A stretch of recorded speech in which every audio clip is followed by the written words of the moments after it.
Good morning. Talking about the good life. Letter of James tells us about it.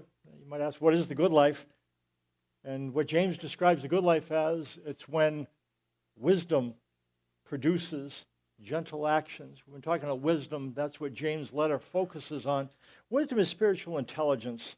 It differs from intellectual intelligence, even emotional intelligence. Wisdom is not about acquiring a body of knowledge.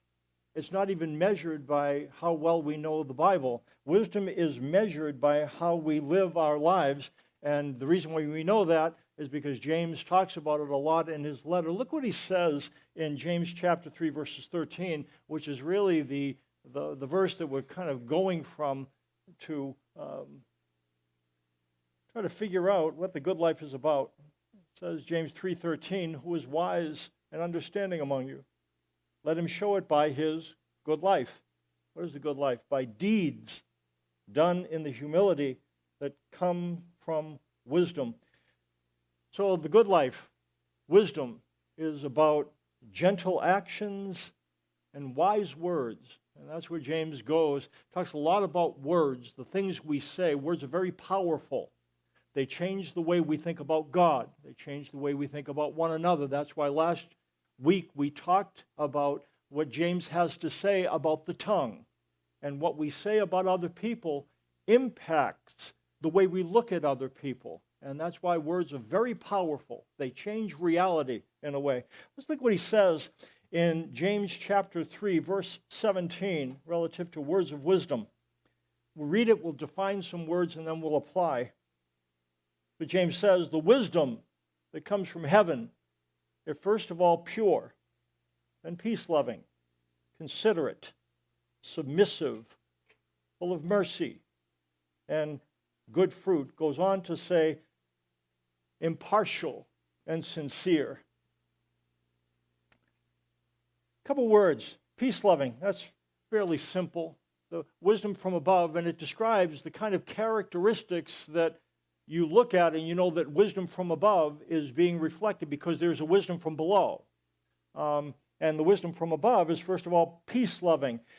It's the opposite of being combative and pugilistic. Somebody who's peace-loving is not contentious or argumentative. You know, there's some people that if you say red, they say black. If you say yes, they say no. If you say black, they say white. And peace-loving is the opposite of that. It's to be not argumentative, not contentious.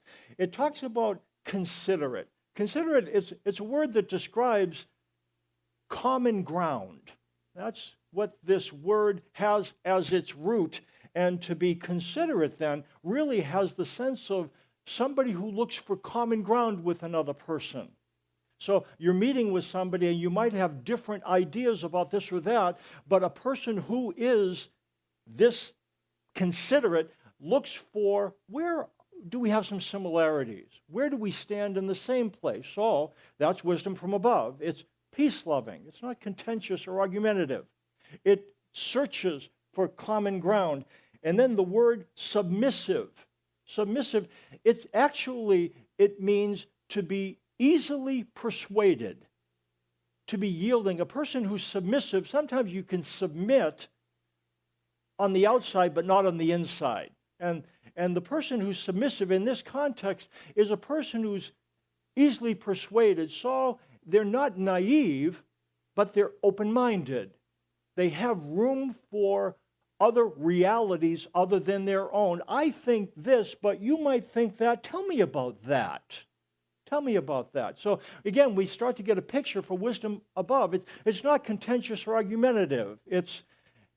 I'm looking for common ground. And so if you tell me something, I'm open-minded enough to be able to consider. Now, I might not agree with you, but I have a capacity to understand what you're saying. You know what this is creating an image of? The wisdom from above builds bridges. It builds bridges between people. That's what's characteristic of a person that you can connect with.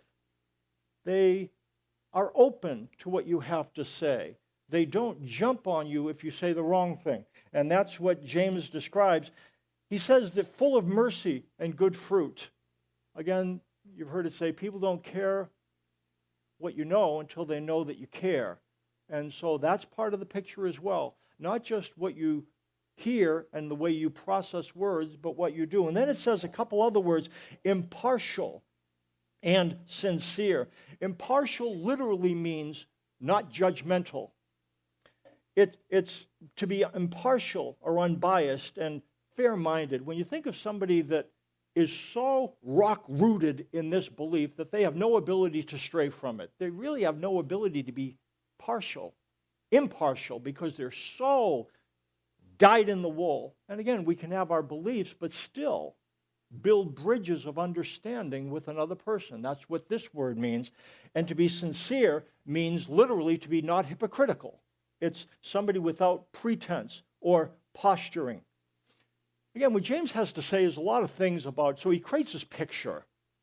And this picture is about a person who is and can be approached. They have their own ideas, but they're able to dialogue with another person. If you think of why we are not to be judgmental as people. Now, the opposite of being judgmental is not to be relativistic and not have an opinion about something. That's not the opposite of judgment. You know what the opposite of judgment is? What James describes here. To be peace-loving, to be able to find common ground, to yield, to be able to be open, to be full of mercy and good fruit, to not be judgmental and not be hypocritical. The opposite of judgment is, and here's a word that we've talked about before, dialogue. Dialogue. The opposite of judgment is dialogue. See, if I am not judging you, it's not that I don't have an opinion, but what I'm able to do is tell me more about that.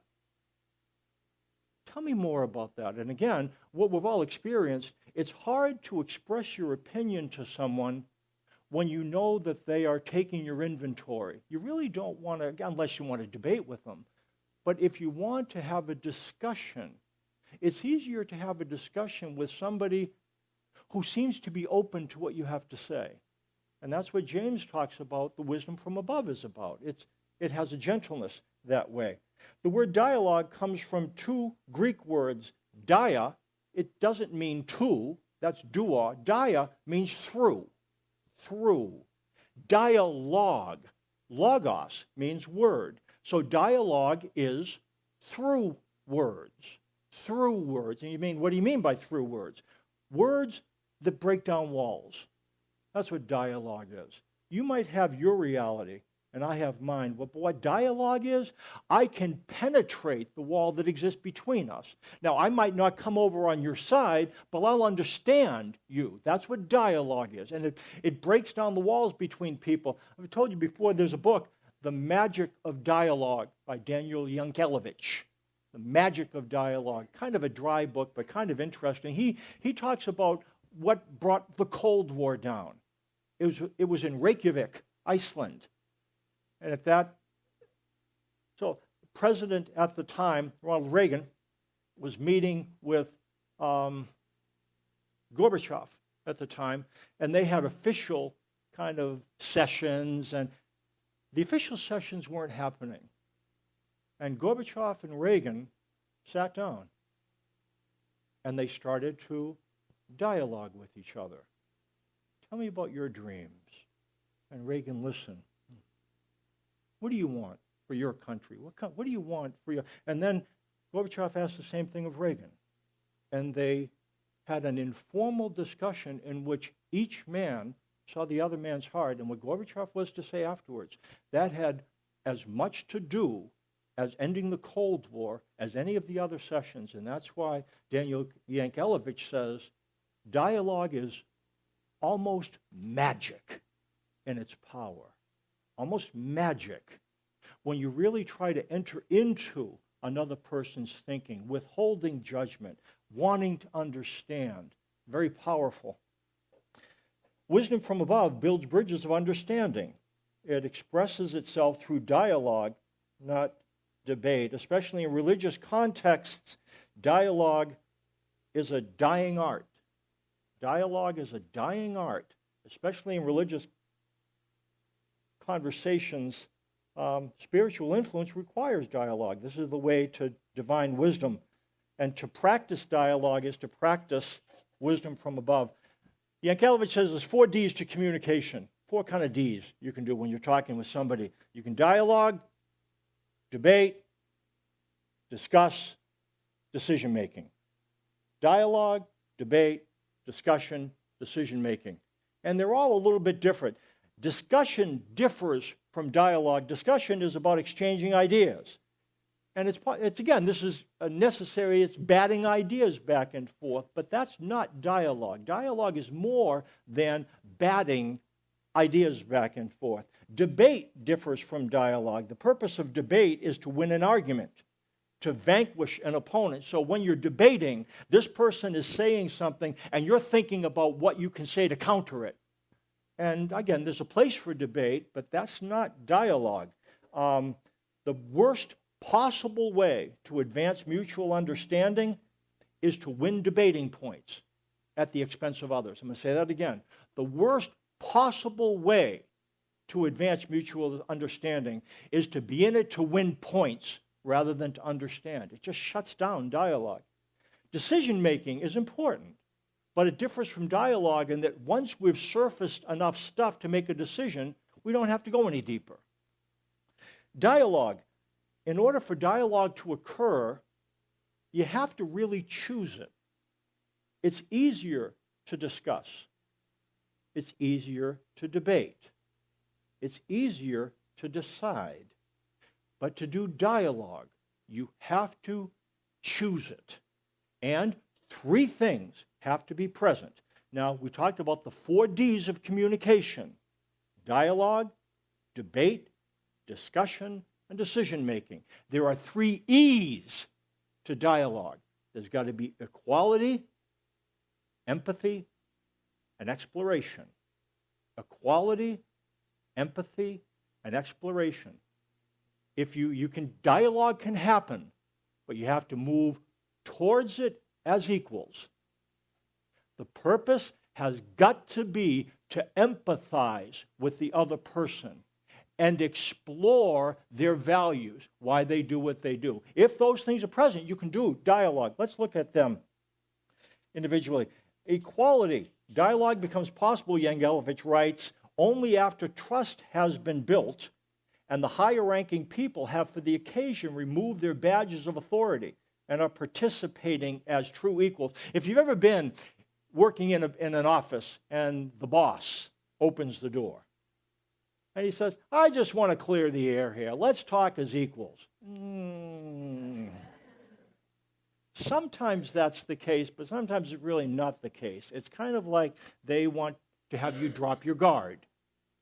And so to open up so he can get stuff from you, that's not equality. What equality means is really the person, you do take off authority for the moment and say, you have permission to speak freely. Now, some of you have had discussions with a boss that was the case. That was the case. And they went out of their way to say, listen, I know that in most places there's a hierarchy here. Here's what I really want from you right now. I want to create a place where I really want us to talk as equals. I talked to a counselor once, and he has a staff, and he was trying to promote openness in the staff. They weren't saying anything. And he'd say, what do you think of this idea? And they would just, and so what he understood is there's an issue that he had to deal with. You know what he said? He had to intentionally create safety. Intentionally, and it took some time. He actually cultivated safety so that people could get over their inhibitions, and he got the people to the place where they were able to share. But he had to treat them as equals, and that's something we have to work at sometimes. Yankelovich says this equality must be real. It can't be a formality so that those with power can say they allowed for discussion. I gave you the opportunity to talk. Okay, yeah, whatever. Equality, empathy, the ability to think someone else's thoughts and feel someone else's feelings is essential to dialogue. Again, I'm going to say this again. This is the most challenging part of dialogue, especially in spiritual conversations. where we want to cling to what's right. And it's not that sometimes we cling so tightly to what's right, we don't even have the ability to understand and empathize with what the other person's saying. Do you understand what I'm saying? That's what you have to want to feel where the other person is, to understand what's it like to believe that. I'm not saying I'm going to believe the same thing. Tell me more about that. Really? And how does that work with this? And it's not just trying to get them so that you can insert the truth. You understand, dialect, it's challenging, isn't it? Especially if you have different political views, different religious views. In the area of politics and religion, dialogue is very challenging. The more we feel that we have the truth, the more difficult dialogue can become. That's unfortunate because dialogue is very powerful. Very powerful. Empathy. The people to go into dialogue, there can be discussion without participants responding empathically to one another. You can have a discussion. And you can be accepting, but not empathetic. You understand? Empathetic goes a step farther. It's really leaning toward the person. Tell me more about that. To empathize, you have to listen and suspend judgment. That's the tough part. If I am having a discussion with you, and if I want to empathize with you, I'm going to have to suspend judgment for a moment and try to understand. That's the goal. And try to set aside. Now, it doesn't mean that I agree with everything that you say, but I want to understand you. I want to understand why you understand. So that's what dialogue requires, empathy. Most of the time, Yankelovich writes, we lack the motivation or the patience to try to understand opinions that we disagree with. We lack the motivation or the patience to try to understand opinions we disagree with. It's easier to say no. And again, there's times for that. There's times for debate. There's times for discussion. There's times for decision making. But we have to choose dialogue. And it means we suspend that. Exploration and dialogue, participants are encouraged to examine their own assumptions and those of other participants. Yankelovich writes, arguably the most striking difference between discussion and dialogue is this process of bringing assumptions into the open while simultaneously suspending judgment. So here's what dialogue, I don't judge you, but what I say is, you know what seems to be the issue? You seem to be operating within this framework, and I'm operating in this framework. Does that make sense? Yeah, I think that's true. You understand what's happening. We're disagreeing, but we're trying to understand one another and understand why we believe the things we believe. In The Magic of Dialogue, again in the book, Yankelovich talks about a situation where that there was this prestigious research university who they had a lot of grants. And so they really made their bread and butter on the basis that they had very skilled faculty who were excellent researchers. And there was trustees from two different places. One, they had a board of trustees that were businessmen, and they had a board of trustees that were teachers. And then what happened is the president stepped down, and they had to pick another president. And the faculty wanted to hire a researcher because that's what the university did. And the trustees, the business trustees said, wait a minute, we have a lot of postdoctoral students and they need to be taken care of because we get a lot of revenue from postdoc students that come to this. And if we spend too much time focusing on research, we won't create enough of a context where postdoctoral students will want to come here. And so there was a debate happened. And one of the business trustees said, maybe we are falling into the trap of knowing more and more about less and less and losing the big picture, he said to the faculty. Maybe we're getting a little bit too tunnel focused. Boom. And the faculty shot back, complained that the business trustees are out of their depth. They don't know what they're talking about. And you can imagine what happened to this meeting. It became very tense. Self-confident, relaxed tone. This trustee got up and listened to what he said.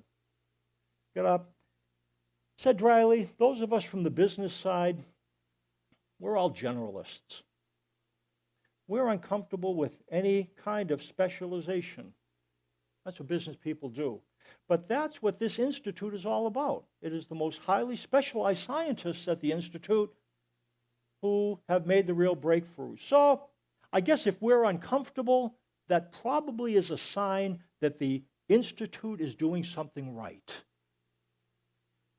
And some of the business trustees chuckled, boy, he has a point. And the academic trustees, they say, and then you know what they had after that? Dialogue. So they understood their suppositions. I'm a business guy. I want to be general so that I can do as much business as possible. I'm a researcher. I want to do specifics, but understanding that that's the kind of the worldview that they come from, and having that said out loud, it created the opportunity for them to really hear one another. 3 E's. There's got to be equality, empathy, and exploration. And if you've got those 3 E's, you can do dialogue. And you can do something that you cannot do when you're debating, something you cannot do when you're discussing, something that you cannot do while decision making. You can break through walls.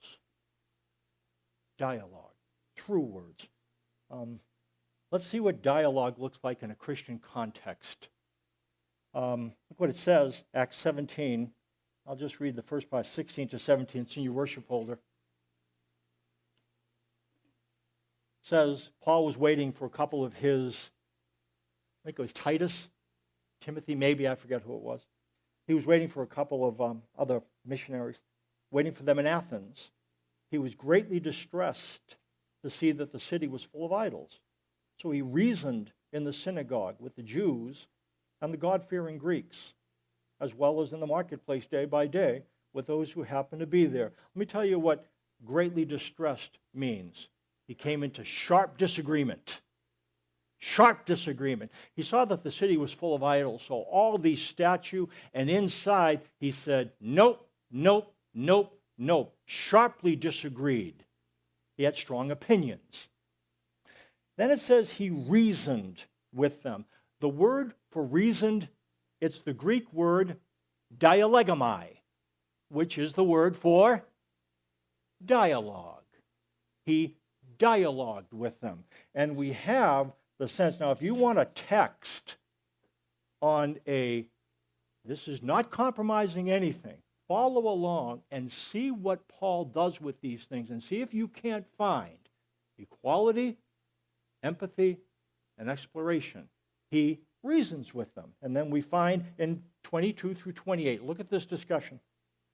Paul then stood up in the meeting of the Areopagus. The Areopagus was this place, it was just this place where everybody talked about ideas.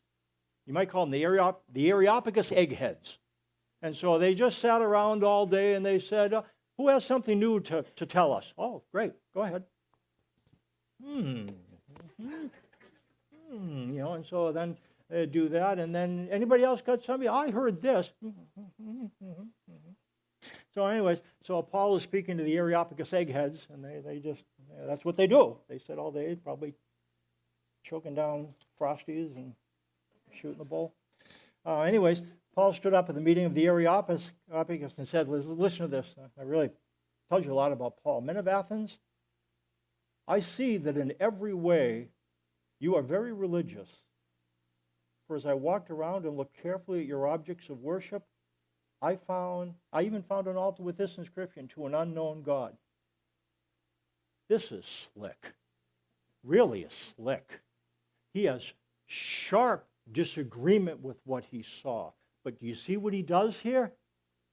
He finds common ground. He builds a bridge. You know what? The thing that's true about both of us, I can see you're very religious. You have a lot of religious objects. and they were very religious. But sometimes when we're so focused on, we miss what Paul was able to see. And then he goes on. This is masterful. Now, what you worship as something unknown, I am going to proclaim to you. This is sweet. He's saying, I could see that you're very religious. In fact, I saw a statue that says to an unknown God, let me tell you about the God that you don't know. Let me tell you about that God. Oh, okay. The God who made the world and everything in it is the Lord of heaven and earth. I don't know what I just love this thing. Somebody gets right to the heart of things. Listen to what he says. And does not live in temples built by hands, and he is not served by human hands as if he needed anything, because he himself gives all men life and breath and everything else. From one man, he made every nation of men, that they should inhabit the whole earth.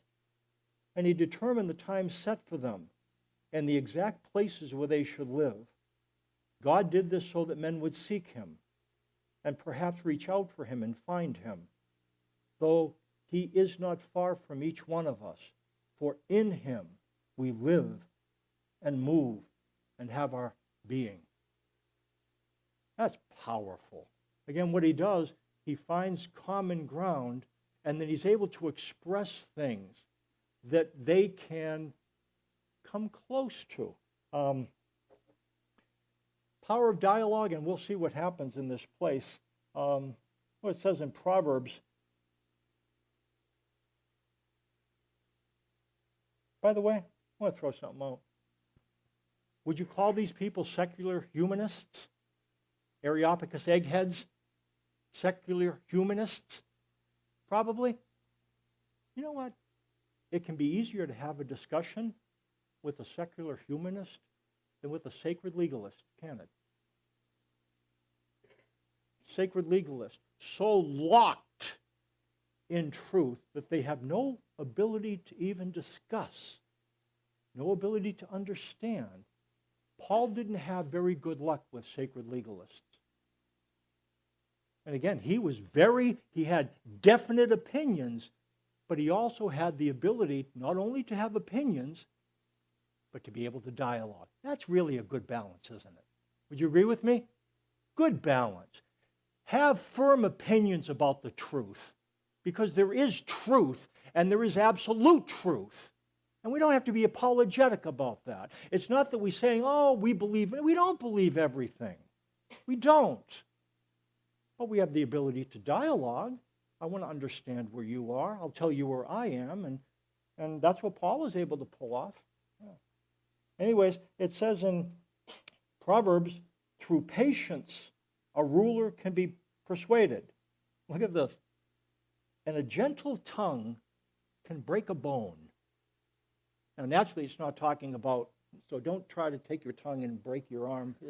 No, what it's saying, it's a gentle word. If you stretch something out, in fact, patience, you know what patience is? To elongate something. It's to elongate something, to make it long, to prolong something. You know what we sacrifice? Do you know why we sacrifice dialogue sometimes? Because we're only thinking about today. I gotta make the point today. No, you don't. No, you don't. Prolong it.